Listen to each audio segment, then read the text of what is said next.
Šinī, gandrīz saulainē dienā, ir iepazinušies divi draugi. Edgars Aivars no Rīgas ar saviem video materiāliem, kuri tapuši strādājot kopā ar draugu, jau sevi pierādījis kā labākais degpunktā reportieris.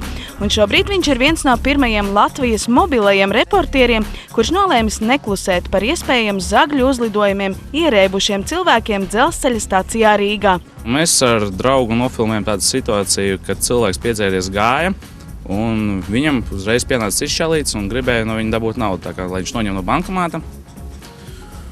Un izdomājām to situāciju nofilmēt, tāpēc, ka tieši man diviem draugiem tas pats brīvdienās gadījās, ka viņi bija ierēbuši, un viņiem nozaga abiem makus. Водку, которую мне обещал, а сигареты, которые ты выкурил, мою последнюю. Пошли. Мы вот, банкомат здесь. Vīrieši pie bankomāta kavējušies ilgāku laiku, un Latvijas mobilais reportieris Edgars Aivars kopā ar draugu vīru rīcībām sekoja. Laimīgā kārtā vīrietis saviem spēkiem nespēja atcerēties kartes pinkodu. Nesanāca viņam neko noņemt no bankomāta, viņi beig bija ierēbus tas čalis. Edgars ar savu video ir iesaistījies mūsu valstī vēl nebijušā kampaņā Latvijas mobilais reportieris un uzskata, ka tā ir unikāla iespēja savu darbu parādīt ne tikai portāla TVNet lietotājiem, bet arī simtiem tūkstošiem LNT un TV5 skatītāju. Tā ir lieliska iespēja parādīt sevi un savu talantu un savu spēju žurnālistikā.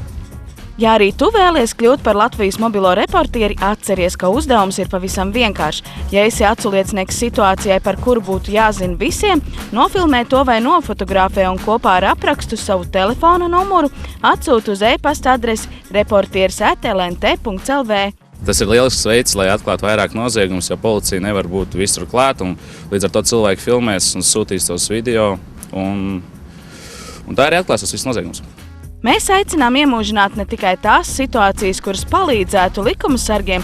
Ja esat aculiecinieks kādam neticamam, smieklīgam, bēdīgam un satraucošam gadījumam, droši filmējiet un kļūstiet par Latvijas mobilo reportieri.